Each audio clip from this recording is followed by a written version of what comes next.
On behalf of the General Assembly, I have the honor to welcome to the United Nations His Excellency Nana Addo Dankwa Akufo-Addo, President of the Republic of Ghana, and to invite him to address the Assembly. The question always remains whether the rich nations are prepared for an equitable and fair trading order.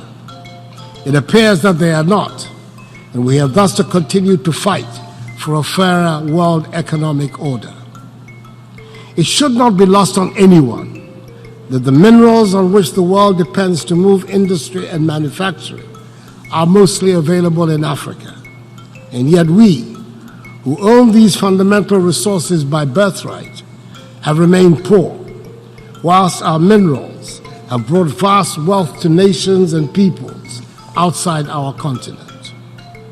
It is worth pointing out also that not only do we not get a fair share of the wealth once extracted, our lands, our environment, our oceans are often left devastated by the process, and the competition to gain control over these minerals has often led to insecurity in our countries. I do not seek to blame outsiders for our problems, but since we're being urged to find multilateral solutions, I believe it is worth pointing out that unfairness in the economic order undermines the fight against poverty. Indeed, the flight of capital is continuing the foreign exploitation of Africa, represented by colonialism and imperialism. The report of the panel, chaired by the highly respected former South African President, Thabo Mbeki, on the illicit flow of funds from Africa, has raised the lid on what many had always suspected, but did not have the figures to support. According to that report, Africa is losing annually more than 50 billion United States dollars through illicit financial outflows. Collaboration is certainly needed amongst nations of the world to stop this rape of Africa. The African Continental Free Trade Area, which recently came into effect and whose secretariat Ghana has the honor of hosting, is a major collective effort by Africa to get to grips with mastery of her own development. It will be the world's largest free trade area since the formation of the World Trade Organization, and will provide the vehicle for us to trade better among ourselves, offer an opportunity to exploit our abundant wealth and resources for the benefit of our peoples, and give us protection in how to deal with other trading blocs. Mr. President, the fight to eradicate poverty is instinctively linked to quality education, the second part of the problems identified for special attention during this General Assembly meeting. Wherever quality education is available, there's usually prosperity.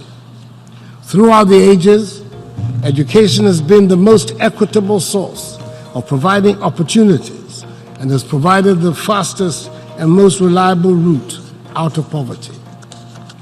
We in Ghana acknowledge that we need an educated and skilled population to be able to compete effectively in the world economy. We're therefore taking the courageous step of spending on education a substantial part of our national revenue, indeed, a third of our nation's budget.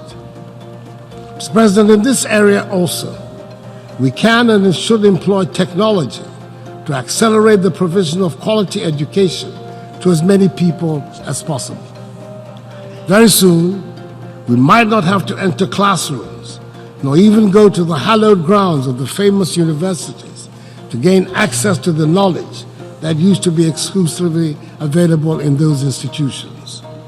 It is possible now for our young people to listen to lectures and watch experiments by famous scientists and scholars on their smartphones and laptops without setting eyes on or physically ever entering an Ivy League university.